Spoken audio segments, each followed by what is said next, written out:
शिवसेना उद्धव बाळासाहेब ठाकरे गटाकडून मनपाला इशारा, नागरी समस्यांकडे दुर्लक्ष केल्यास जनआंदोलनाचा इशारा। नाशिक महापालिका क्षेत्रातील वाढत्या नागरी समस्यांवर प्रशासनाचं दुर्लक्ष होत असल्याच्या निषेधार्थ शिवसेना उद्धव बाळासाहेब ठाकरे गटाकडून तीव्र संताप व्यक्त करण्यात आला आहे। पक्षाचे जिल्हा पदाधिकारी आणि नगरसेवकांनी महापालिकेकडे निवेदन देऊन तात्काळ उपाययोजना न झाल्यास तीव्र जनआंदोलन करण्याचा इशारा दिला आहे।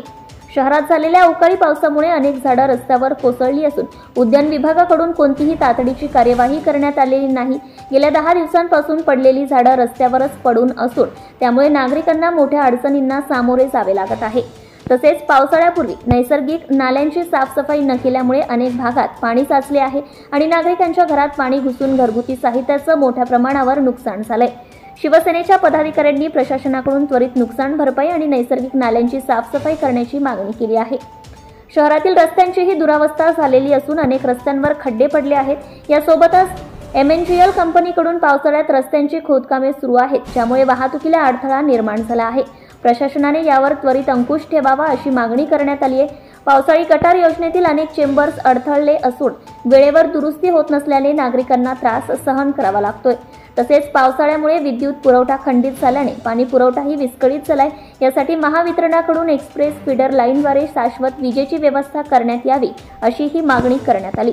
या निवेदनावर शिवसेनेचे उपनेते सुधाकर बडगुजर, जिल्हाप्रमुख DJ सूर्यवंशी, वसंतभाऊ गीते, सचिन मराठे, बाळासाहेब कोकणे, विनायक पांडे, योगेश गडकरी, मकसद जिलानी आणि सुनील गोडसे यांची स्वाक्षरी असून प्रशासनाने वेळेत उपाययोजना न केल्यास शिवसेना जनआंदोलन उभारेल असा स्पष्ट इशाराही देण्यात आला आहे। पूर्वी नैसर्गिक नाले असतील, ड्रेनेजच्या लाईन असतील, ज्या लाईन जे काय आहे ते सर्व स्वच्छता आणि काम केलं जायचं।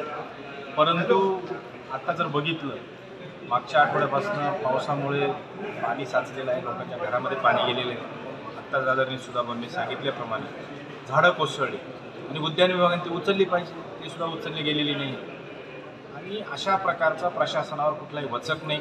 बांधकाम खात्याकडनं पाऊस सुरू असताना त्या भागामध्ये पाण्या काढण्याची यंत्रणा असते, ट्रॅक्टर नाही, लेबर नाही, माणसं, या छोट्या गोष्टी आहेत, परंतु या जनतेशी निगडीत आहे। लाईट जाते, 2-2 दिवस लाईट नसते, त्याचा इफेक्ट हा पाणी पुरवठावर होतो आणि या सर्व ज्या ज्वलंत प्रश्न ह्या 8-10-15 दिवसांच्या या शहरामध्ये उभे राहील, त्याच्यासाठी सर्व शिवसेनेची कोर टीम आज आयुक्त मॅडमांना निवेदन दिलेलं आहे।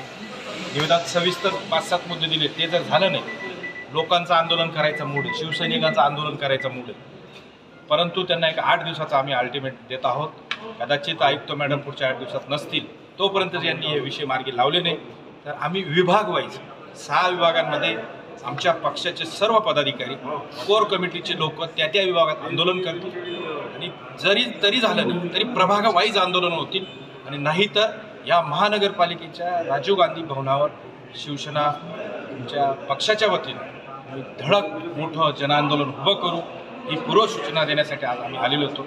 धन्यवाद। जय जय। हे महापालिकेचं कर्तव्य आहे डिझास्टर मॅनेजमेंट, ते त्यांनी केलं नाही म्हणून पहिल्या पावसामध्ये विस्कळीतपणा जो दिसला शहरामध्ये, झाडांचं स्टॅमिंग त्या ठिकाणी झाडं कोसळलं, जे अनबॅलन्स वृक्ष होते ते उद्यान विभागाने नोटिफाय करून ते ट्रिमिंग करायला पाहिजे, ते त्यांनी केलं नाही। त्यामुळे पहिल्या पावसामध्ये सर्व वृक्ष हे पाण्याच्या वजनाने खाली वाऱ्यामुळे ते खाली कोसळले आणि मग ते साफसफाई करणं, कचरा उचलणं ही जबाबदारीसुद्धा त्यांनी 10 दिवसापासून केली नाही। शहरामध्ये पूर्ण आज वृक्षांच्या फांद्या फार दिसत आहेत आणि आज मीडियानेसुद्धा त्यामुळे असं कर्तव्य सुचवणाऱ्या अधिकाऱ्यांवरती कारवाई केली पाहिजे आणि तात्काळ त्या ठिकाणी काम केलं पाहिजे। अशा प्रकारच्या सूचना आम्ही निवेदनामध्ये त्यांना दिल्या। पाणीपुरवठा असेल, ड्रेनेज असेल, उद्यान विभागाचं असेल, इलेक्ट्रिकच्या समस्या असेल, महावितरणाची समस्या असेल, त्याला वेळोवेळी सप्लाय जातोय, त्याचीसुद्धा काळजी त्यांनी घेतली। Subscribe now and press the bell icon. Never miss an update.